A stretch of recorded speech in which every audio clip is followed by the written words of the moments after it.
Hello, hello. Good evening, everybody. Happy Saturday. Good there. Okay, so yeah, so we're gonna kind of. This is the second time I've run through this. The first time I'll also post the first time I ran through this code.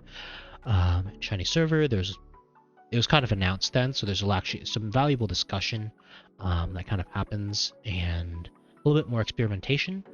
That tutorial kind of happened with. A tutorial kind of ended up in installation help, which is actually very much the experience you may have.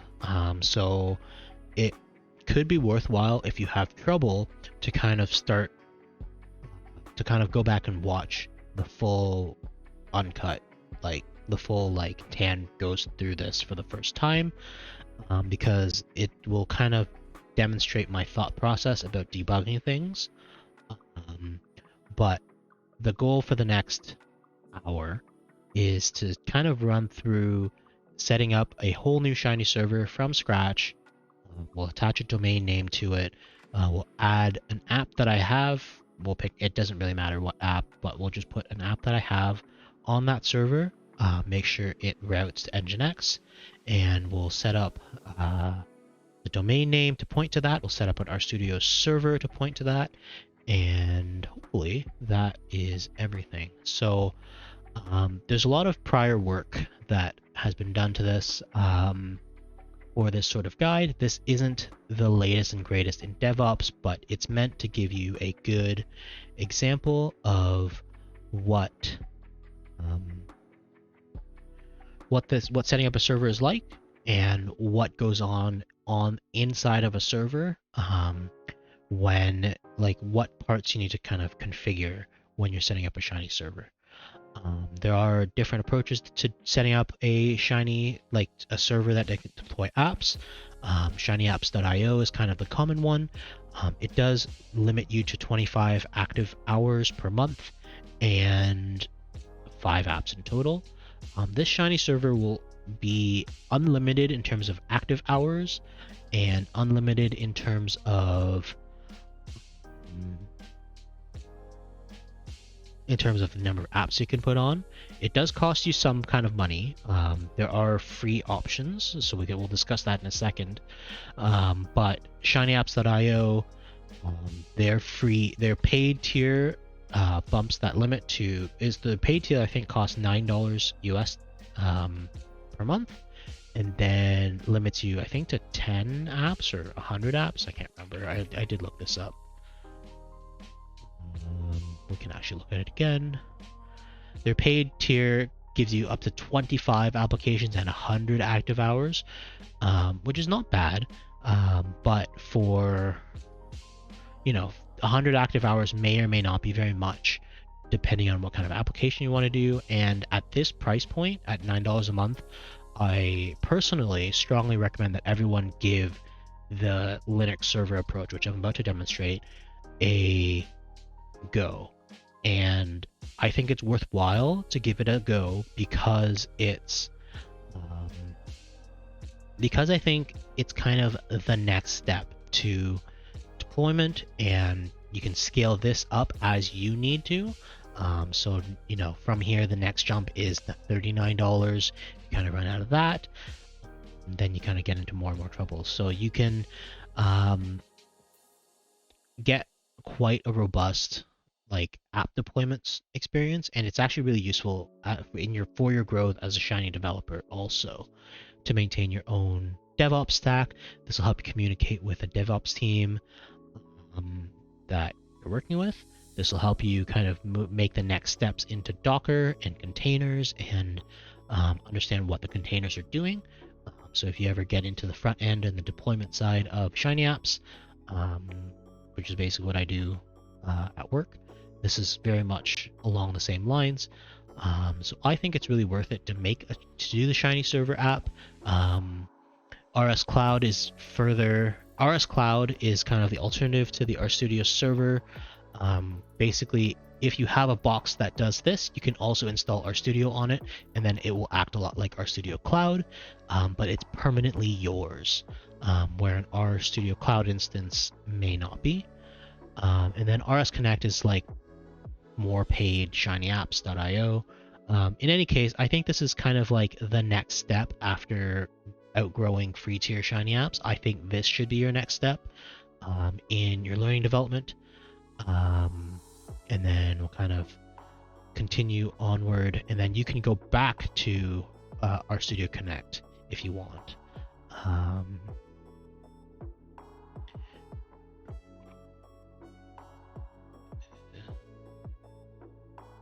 Important in your growth as a Shiny developer.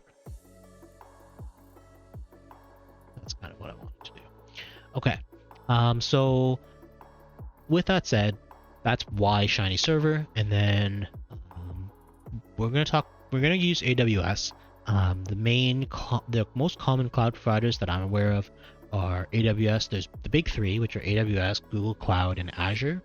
That's Microsoft Azure. And then there's kind of two more common ones, which are DigitalOcean and Linode. In my mind, in general, you try to avoid the big tech sometimes, but AWS is quite reliable, and the big three will also give you free tier credits.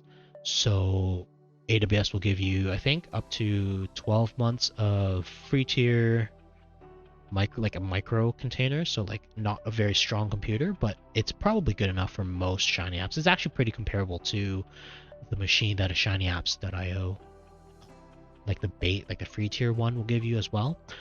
So it's pretty similar. Google Cloud Platform has a always free option at a similar compute point, and Azure will also give you, I think, 12 months. DigitalOcean generally will, for the same machine, will run you $5 a month. Linode will also run you $5 a month. They're both great options if you're hoping to stay away from big tech, the FANG. So those are the ones with nice free tier credits. Also along the lines of free tier stuff, if you are a student, I highly recommend you check out GitHub Student Developer Program. They'll give you free cloud stuff for the duration of your user. They'll give you a free domain name. They'll give you access to IDEs, just all sorts of stuff. Don't take the data camp thing.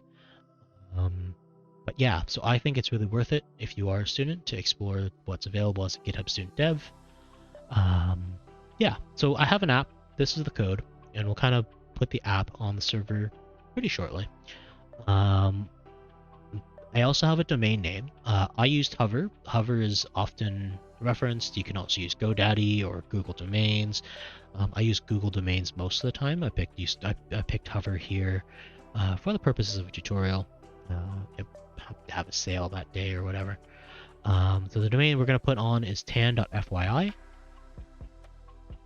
And I'm going to use AWS, as I said. This is the one from the old server. We're going to launch a new one very shortly, but I want to open up some of the tutorial materials.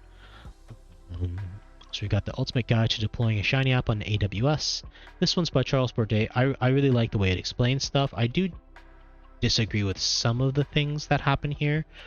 So I'll kind of talk about and flag out like where I jump to Dean's tutorial. Dean's tutorial is probably the first one that I knew of, May 2015. This one's kind of 2020-ish. I think Charles's does a great job explaining things, including what HTTPS is and reverse proxies. So those are highly recommended reading. Dean's is great. This is the one that I used to set it up. There's some nuances with AWS that DigitalOcean doesn't have. So you may want to use this tutorial or that tutorial depending on how you go about doing stuff. So I've also heard of this one. I haven't used it or read through it very much, but there's one on marine-datascience.co, also a good option in my mind. Other resources that I know of, Alex Gould is currently in progress of writing a book called DevOps for Data Science, which I think is really useful. Docker and Rocker are great resources for our DevOps and prod. I highly recommend using those as well. That's actually what I do now at work. This is what I do for like my home server with Dynasty Process and all the other Shiny apps that I run there. This is what I use at work. It's slightly more complicated because instead of installing stuff directly onto a server, you're kind of wrapping each one into its own container. There are benefits to doing it this way. But for the purposes of this tutorial, we're going to move forward without. And then Daniel Chen was kind enough to suggest some resources of DevOps stacks with Shiny. And then there's a nice resource here about Nginx by Julia Evans. So I'll recommend that if you are interested. And we'll get started. That's a pretty similar preamble to what I did last time, I think. I don't remember if there's anything else. Okay, so we're going to set up an AWS. We have an AWS account set up. So we're going to pick out a new VM and use it. So to get there, you start from the AWS Management Console. So you set up an account. You log in. You put your. They take a credit card, but it doesn't bill you right away.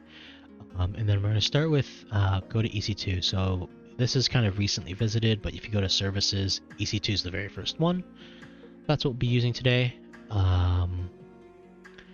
And we're gonna launch a new instance, which happens here. And we're gonna pick, I pick Ubuntu Server. This is generally a good place to start. You can use any of these if you really want to, if you're familiar with Linux. But in this case, I'm gonna pick this one. And primarily because it has a free tier eligible server. That's 1 gigabyte, 1 gigabyte of memory and 1 core of CPU. This is kind of the important bits of your app, more or less. So basically, your server will have will run 1 computation at a time. You can scale this up to 8 if you really wanted to, with more money spent. But for the purposes of experimentation and for the free tier, we're going to stick with the 1 CPU. 1 gigabyte of memory isn't quite enough actually to install all of the R packages that you want. This meaning how much memory you hold, how much stuff you hold in memory at a time. So we're going to add some swap space later to help kind of add some virtual memory to the server. So we'll get there in a second. But we'll take the free tier options, so then we'll configure the instance details. We're going to take all this stuff. This is all stuff that you can leave standard. We'll add some storage. 8 gigabytes is, yeah, that's enough. And we'll add some, we'll configure the security. So this is going to be SSH. Your SSH is going to come in on port 22 by default. And right now it's currently marked to open to everyone from the internet. So I like to, and this is an AWS specific thing, their firewall is configured from the web platform. There are, I know Azure's is the same because I do that one at work. I'm not familiar with Google Clouds. I haven't touched that one in a while. And I don't think DigitalOcean or Linode let you kind of configure the firewall from there. They might, but if they don't, you'll have to configure it from the box. So what I'm going to do is pick my IP here, and we're going to review and launch this. Launch. And we're going to choose a new key pair, TAN tutorial 2. We're going to download this key pair here, and we're going to save this file and launch an instance. So while this instance is launching, I'm on Windows, and that's my primary thing. So the best way to access that is with a shell tool called Putty. So we're going to launch Putty, which is over here for some reason. And we're going to actually also launch PuttyGen, which will generate a key with that new, PEM key. So we're going to take all files, we'll load this PEM file. PEM I think works for other, I'm not really sure how it works for other OSs, but for Putty, you open this PEM here, and then it will convert it to a you'll save the private key without a passphrase. In this case, it doesn't really matter.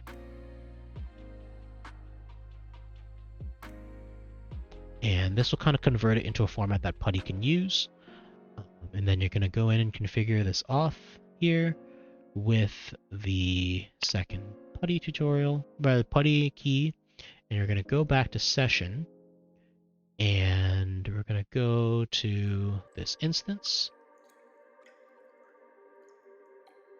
And try to find its details. So click on the instance ID, it'll bring up the page.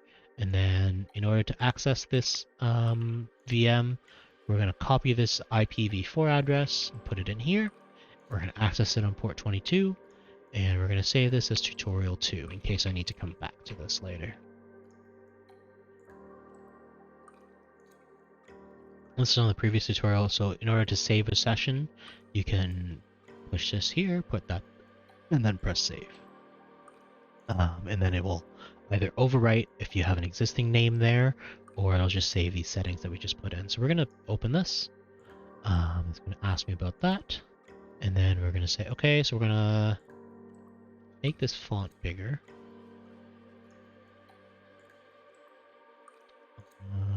Change settings.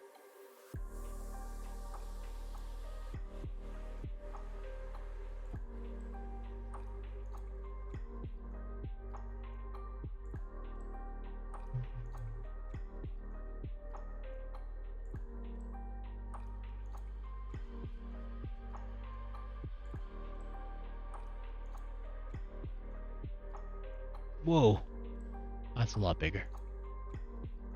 Let's make that smaller. Settings.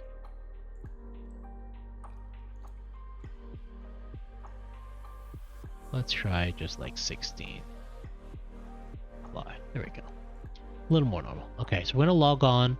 The default is going to be Ubuntu. And it authenticates with a key that you downloaded. So it'll kind of log on and give you an overview of the machine. You've got 8 gigabytes of usage. It's currently using 24% of the memory. And one upgrade. There's a few updates that it can run. We're going to skip the updates for now. It's generally a good idea to update your system for security reasons. But we're going to jump to the tutorial. So I kind of got in trouble last time with swap space. So we're going to do that first. And we're going to go to the install R section. We're going to add some swap space. So what swap space is it is a basically virtual memory that's stored on the hard drive. And because you only have 1 gigabyte of it, of real memory, the machine can like swap memory from like real memory to like fake memory and back. So we'll kind of use that as swap. And we kind of need more, like many packages won't be able to install, as Dean says here, because there's not enough memory. So we're gonna put this on, and I think we need like 2. So pro tip about copy and pasting code from into a PuTTY terminal and Linux terminal and Mac terminal. If you press Control C and Control V are kind of reserved in terminals. So Control C is cancel or commit, or cancel or quit, like whatever, kill whatever command you're doing. Control V, I can't remember what it does, but it doesn't do paste. So paste is actually Control Inst, or copy is Control Insert, and paste is Shift Insert. And we're going to type Shift Insert here, and we're going to add the memory. We're actually going to add 2 gigabytes because we can make things slightly better. So we're going to go with that, and then we're going to copy the rest of this code and plop that in here as well.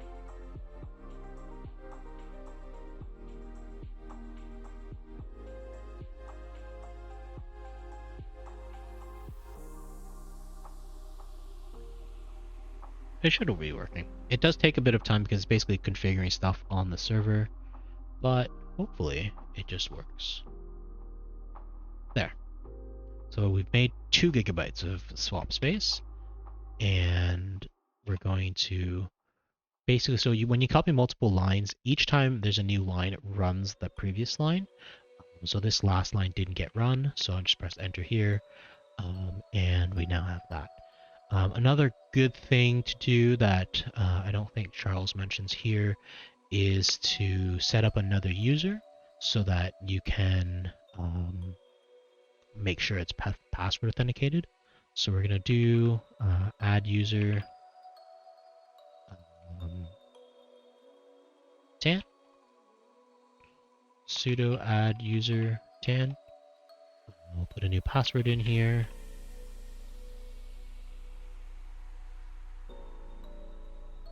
Yes. We're going to make them sudo g password a tan sudo. What sudo is a sudo is super user, so every time you prefix a command with sudo, you're doing something as root, or as in Windows that would be as administrator. Basically makes like destructive or higher level permission commands to the terminal. And we're going to switch to my user so that it checks for a password every time I type sudo. So we're going to switch to tan, so sudo su tan. Okay. So now that we're no longer that, I'll be asked for my password, which is cool. So the next step that I'm going to follow in this tutorial is okay. So another kind of there's other things that you can do for Linux security, fail to ban, firewalls, etc. I think that those you can kind of look into those on your own time. AWS has this firewall already, which I've configured to basically only allow me to access this, but it's also worthwhile to look at something like fail to ban, which is something that will basically prevent IPs from trying to hack into your server. So there's good resources here you can look at. Okay, so we added swap space, and now we're gonna install R. So to install R, there's actually good guide on CRAN on CRAN. And basically what it's going to do is it's going to so you can copy this code largely, which will add the correct repository so that you can download stuff from CRAN. So same thing.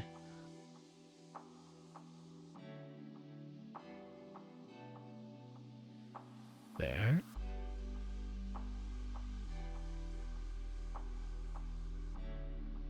And then when that's finished, we'll copy this,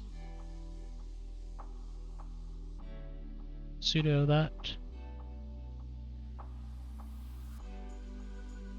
And what this is doing is basically adding a public key so that it basically authenticates that you're downloading from the right thing. It's usually more necessary if you have secure Linux, but it's just good practice to run and set these GPG keys. So that's what we're going to do here.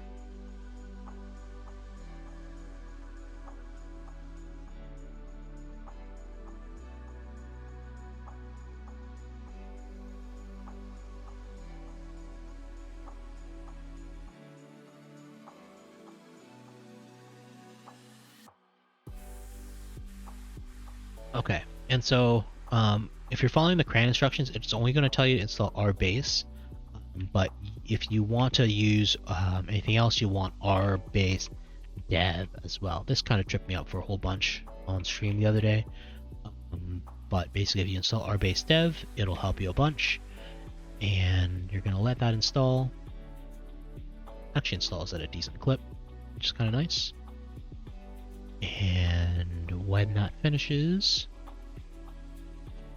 we'll get into installing some packages. So we've installed R, or this will install R, more or less. And now we're going to install a bunch of dependencies for the Shiny app in question. So the app is here, and it's generally good practice. I sometimes have a description file. In this case, I have a list of packages that I want to install in order to run this app. So what we're gonna do is switch to so because of the way Shiny and Shiny Server is set up, it's important to kind of understand that there's distinct libraries for each user for each Shiny app. So there's a library for you, the personal user, there's a library for Shiny, and then there's like a pseudo or a system library of packages. And in order to run the app, the user that runs the app needs to have access to the packages that it needs to run the app. But it's also important, especially if you're going to use this as a development environment, so if you're going to use RStudio Server, to kind of understand that you can keep your packages separate from the app's packages or the packages that need to run the app. And so if you kind of just run a normal R install, so you can actually access the R terminal here. If you're an R programmer, this is very familiar to you. You can print stuff. We've printed out Pi. You got session info. This is your basic R stuff, right? So it's important to keep these separate, because if you want to access the server and do work on it for your own development purposes, you kind of want to keep like if you want to test out a new package and install it on your library, you want to keep that separate from the library that the app needs to run. So I think it's important to do that. So what we're going to do is switch to sudo R, and we're going to install a bunch of packages. So I'm going to switch to pack here.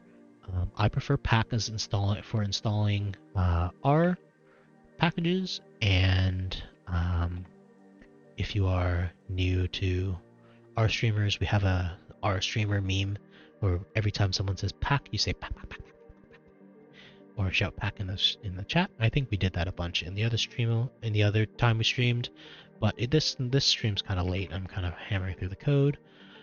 So I like to install the development version of pack. You can just do that by doing this, and it should just work. Cross fingers. Yes. Okay.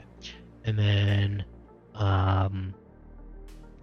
we're going to install a bunch of packages. So I'm going to go back here. Pack. Install character vector, shiny widgets, ES4 dash, dplyr, scraper, DT, waiter, write Excel, and we'll install R Markdown as well.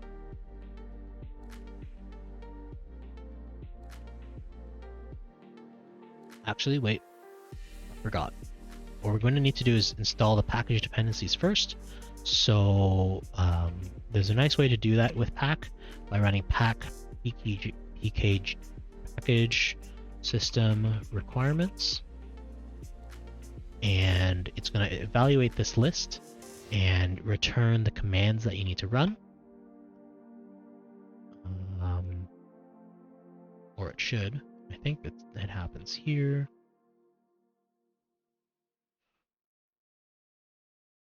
Wait, why didn't that work?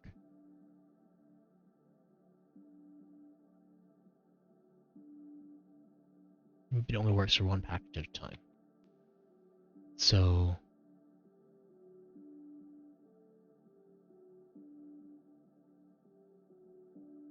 yeah, so we're going to install that.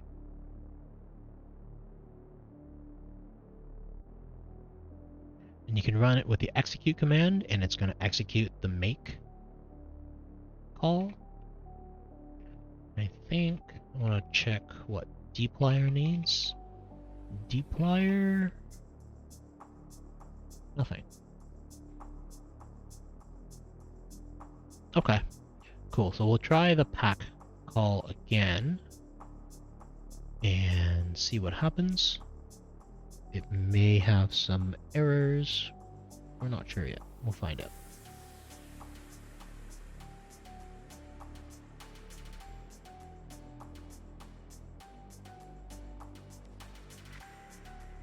So yeah, so this is going to be very different from what you're familiar with in terms of our package installs, but it's now hopping on a server instead of on your physical machine. It's not that different, really. And this does take a bit of time, especially when you have one core of compute. That can make it take a bit longer. So we're rerunning it, but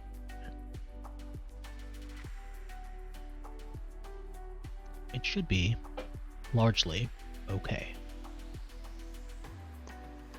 I kind of like to have an eye on this, because if there's a problem, it will kind of tell you what the problem is, and then you can go back and fix it.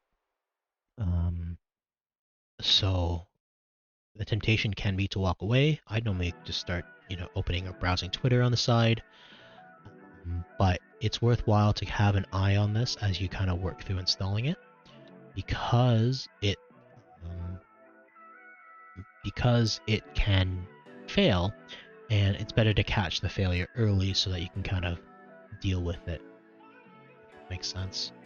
So we'll see what happens. I think it mostly deals with things now, so we will watch that.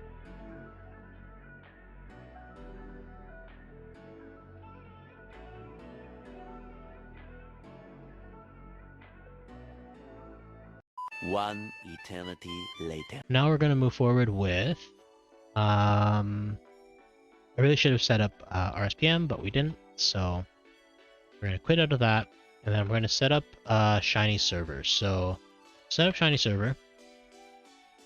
Basically, you go to the Shiny Server thing, pick the Linux platform that you need. You need to install Shiny, but we just did that, which totally works.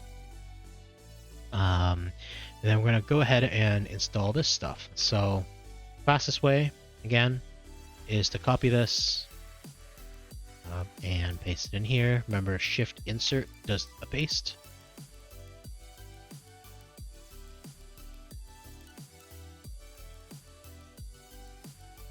I think that worked. Okay, so we installed, or we unpacked GW. I don't know if did we install this? But I think we did.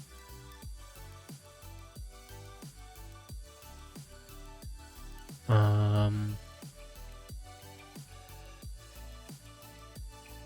and then we need to install this. Okay, we're gonna go to home directory, so CD goes to home directory.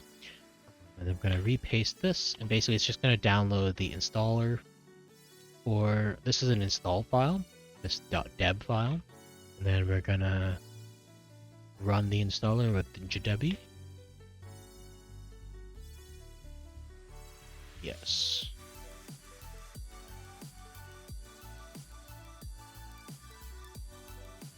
Okay, so we started Shiny Server. Very briefly, you can prove to yourself that Shiny Server is running. Shiny Server will tend to run on port 3838 unless you configure it to do otherwise. But with AWS, because it's firewalled, you need to make sure that that port is actually open. So you go to security here on your virtual machine. So we're back on this AWS tab, and we're going to click on security groups and edit the inbound rules. We're going to add a rule to port 3838, which allows anyone, anywhere at IPv4 to access, and that will let you access this. So when you look at this machine, we're going to copy this here, access it at port 3838, and you should see Shiny Server. So if properly configured, that's what a Shiny Server looks like, which is really helpful. And then from there, we're going to work on installing my app. So we have this app here, and then we're going to clone it. So we're going to take this, copy this, go to here. So we're going to copy this clone link, and we're going to clone it into our user. So I like to install apps to my username. So that's here. So git clone. So git will come pre-installed in Ubuntu, so you don't need to worry about installing it. We're just going to clone this here. And then in order to make it happen, in order to have this app on the server, it actually reads from a place called serve. So cd srv shiny-server. And then if you look at the list of apps here, there's a sample apps app, and you can make a shortcut to it. So basically you're going to reference the folder that's in your home folder in this folder. So it's going to be sudo lns, that's sudo link symlink. Symlink is like the redirect kind of formula. And then we're going to redirect home tan apps dot potential points. And we'll put it in here as potential points. Actually, we'll call it PP. And then when you look at this again, you should see that there's now a symlink from from PP that points to home tan potential points. And then you can go into that, and then basically it'll have the app contents, and then you should be able to hopefully see the app that I'm looking for here. There. So that's the app in question. And if I remember correctly, I have an example code here somewhere.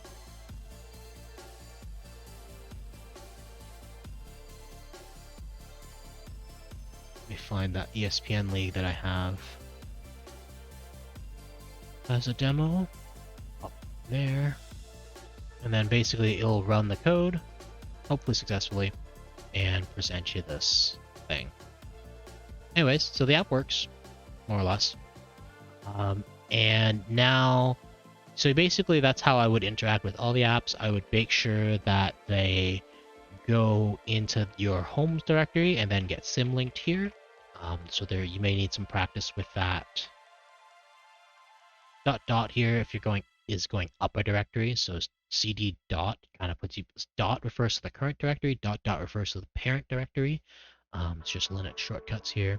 Basically, I would just symlink and go here and symlink the apps into this folder.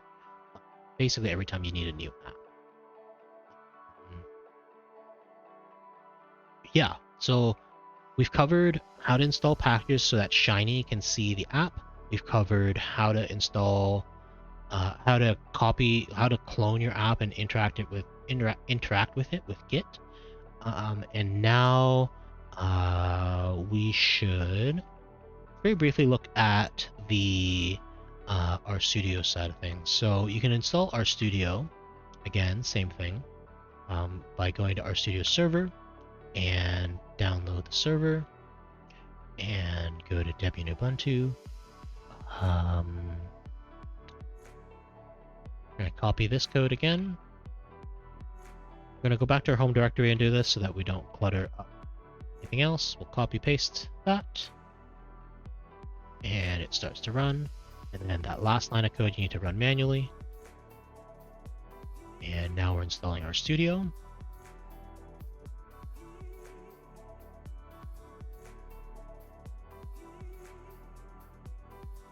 Just 1 second, sorry. I have to, 1 sec.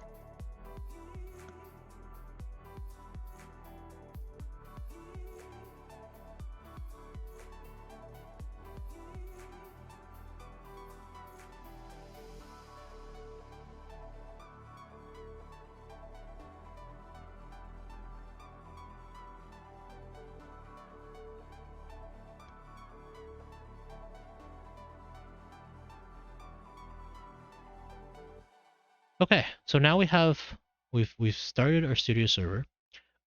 So RStudio Server by default runs on port 8787. And to access it with AWS, you need to remember to open the port. So I'm going to go ahead and do that right now. Edit the inbound rule. A new rule 8787.0000, save. And now we should be able to visit the app. Uh-oh. Get back here.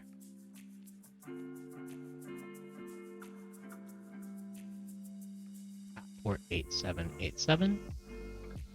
And this gives us RStudio. So this is probably the most common way I would interact with my server. Once you're logged on here, you can actually use this terminal instead of the terminal on PuTTY. PuTTY is more secure because it's using SSH and private keys. This one's accessible from the internet. Right now it's only accessible to me, but because I'm firewalled it. But if you wanted to, you could access this. If you end up configuring the Nginx, which we'll do right now, you can kind of access this terminal from anywhere on the internet, which is good and bad. So would avoid doing mission critical stuff here, but basically it has everything. You've got apps potential points here. You've got the installer files for RStudio and Shiny servers, and all of the contents here, which you can browse. You can configure this as usual. You can use this as your own development environment if you want remotely. So I think it's cool. Anyway, so this is cool, but you have to remember the IP and the port number in order to deal with this. So now let's talk about putting domain names. So let's put, instead of this domain name, we're going to make it tan.fyi. In order to do that, you're going to go to your hover page or domain page or whatever, find DNS, and then basically look at the DNS records here. Your DNS records will have a star and an @ and basically what you're going to do is change these A records. A records meaning the bare URL points to this IP, and you're going to change it for the www as well. And we're just going to change which IP it points to.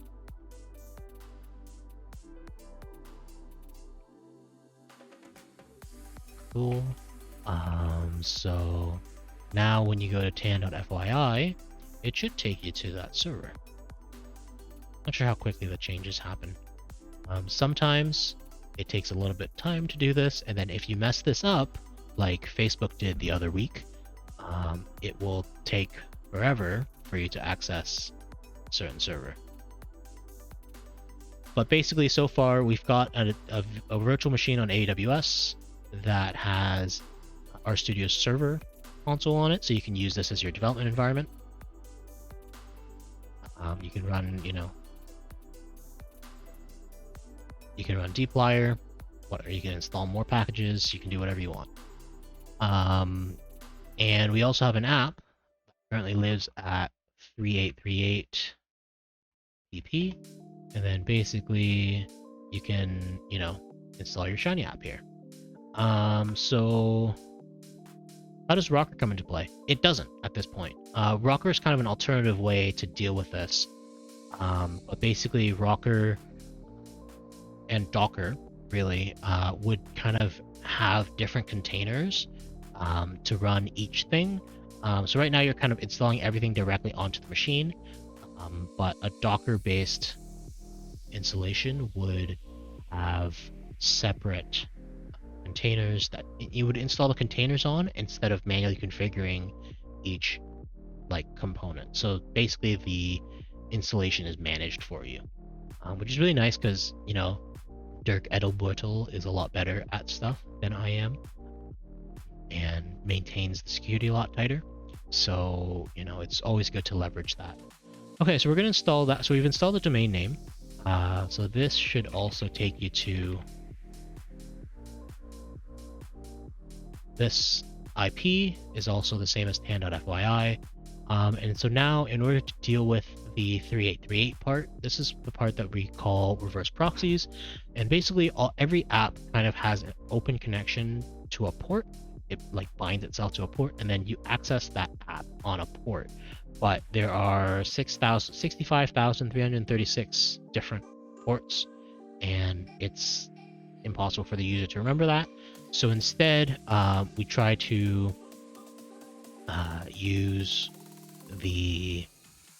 a reverse proxy so that it remembers doors ports by name, as opposed to ports by so you can just type in tan.fyi and it'll automatically take you to the doorman, who will then like read the rest of your request and then send you to a different door and open that door to that app for you.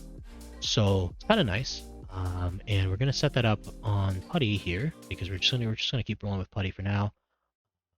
And you can do that with Nginx. So this is the same thing, and we're just gonna copy the code. I really recommend reading Charles's tutorial for most of everything except for the HTTPS part, which we're gonna talk about here shortly. But basically, we're gonna set up HTTP, or we're gonna set up Nginx to kind of redirect everybody to the right spots, and we're gonna configure Nginx now. So cd etc Nginx, and we're going to log into sites available and make a new file. Sudo nano basically makes a new file called shiny.conf in this port, and we're going to copy all of this stuff in here. Oh, you can't scroll up. Don't do that. I mean, I get stuck with it all the time. And we're gonna put this as tan.fyi. That's the server name. Basically, it's your domain name. And we're gonna leave all these things the same. And then in order to test it, what we're gonna do is test. This will explain everything that is going on. Basically, in this case, in my case, it's gonna listen on port 80. It's gonna have the server name tan.fyi, and it's gonna do these things and redirect you to port 3838. So this is done in sites available because you want to be able to have multiple sites, multiple config files, and basically use them in sites enabled, which is what's actually read by Nginx. So if you go up a level and look at sites enabled, you can say, okay, so we're gonna symlink like we did before with the Shiny app, ln-s sites available. Actually, you need to type the whole thing. etc nginx sites available shiny.conf. We're going to put it in etc nginx sites available, or sites enabled shiny.conf. Okay, so we've made the config file, and then now we're going to test the config of that. So we notice that there's an unknown connection variable, which is discussed here. And then what we're going to do is add this to the HTTP block inside Nginx conf. So sudo nano Nginx conf. We're going to add this to HTTP, which is right here, and pop it in here.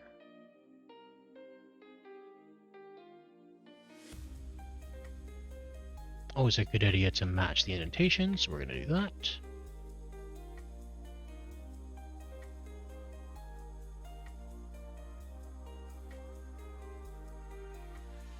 Okay, and now when we retest, it works. So we're going to do sudo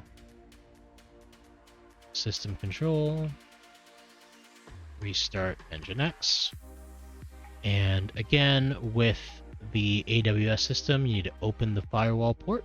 So we're going to go over to the firewall again, security groups. We're going to edit the inbound rules. And so now that we have this, we're going to delete the rules for RStudio and for 3838, and we're going to add a rule for HTTP. You can use HTTP shortcut. I think it's here somewhere. We'll also set up HTTPS at the same time. HTTP here, and that'll basically default to 80 and 443, and we're going to set anywhere on the internet can access this and save those rules. So basically what the current setup says is, okay, so my IP can access port 22, and then 443 and 80 can be accessed by anyone on the internet. Okay, so EC2 management. That's good. Okay, so now if you try tan.fyi, it should take you to the Shiny server instead of needing to use that 3838 port, and then tan.fyi/pp will take you to this potential points app, which also still works. So largely good. And we don't have an RStudio block. I don't think Charles discusses RStudio here. So we'll steal it from Dean's code. There is code for Nginx somewhere. Pretty URLs. Okay. Add this location block to the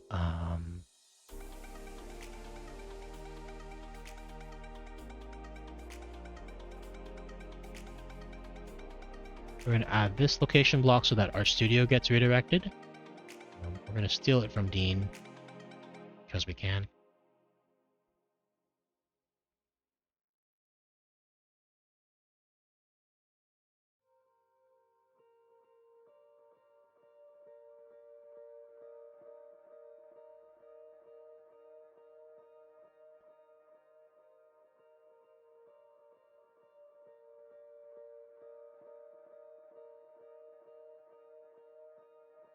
We'll restart Nginx.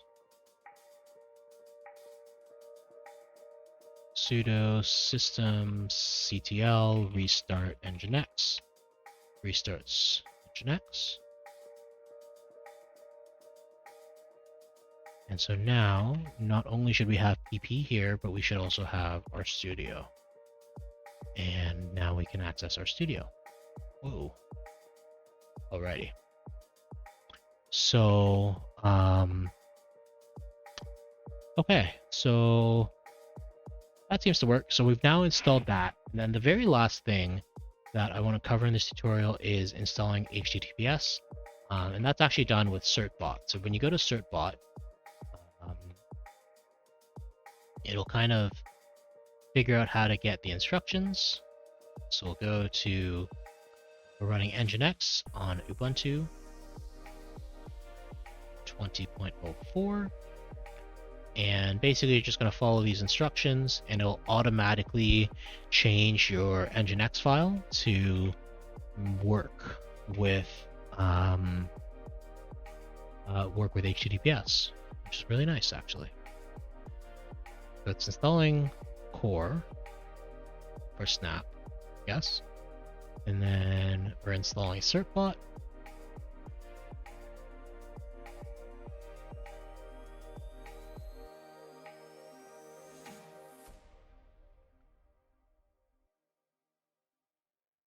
And then we are preparing the certbot command. And then we are running certbot. And go. We install it. Tutorial at info.ca. Yes. No. One. Basically just follow the prompts, and then it'll request a certificate.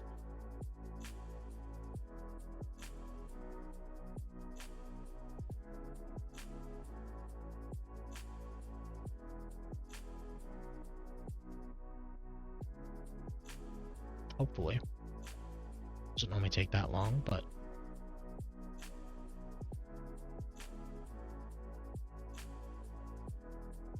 Okay, cool. So we've installed the certificate.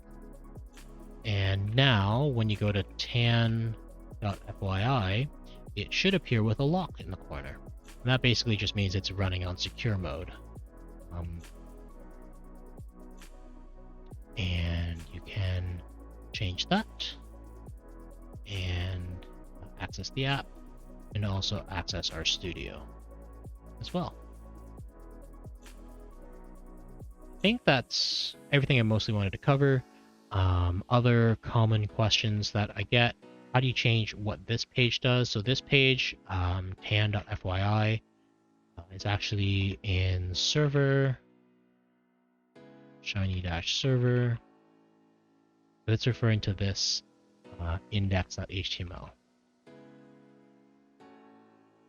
And so basically it has this whole bunch of CSS and then the code for the text. So if you have some kind of web page that you want it to redirect to, you can put it there. If you want to store an HTML page here, you can change index.html to whatever page you want. It doesn't really matter. Anyways, I think that's it for the tutorial. Despite almost, I don't know, it's still an hour 20. If you take out the 30 minutes of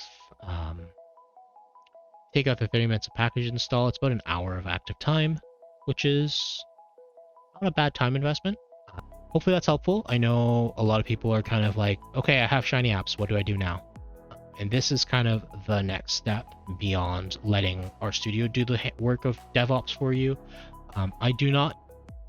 You can also use this to set up a Shiny Apps box on a physical machine. So basically I'm interacting with Ubuntu in the cloud, but if you installed Ubuntu server on a box in your house, you can actually access it with that IP. You won't be able to do any of the DNS stuff or the HTTPS stuff, but you will be able to access it. You'll be able to deploy apps internally. I still anticipate putting up the full video as well. I think it's worthwhile to look at in terms of how I would debug such a session, or like how it's very easy to fall into that trap. Anyways, have a great night, everybody. Thanks for tuning in, and I will catch you all another time.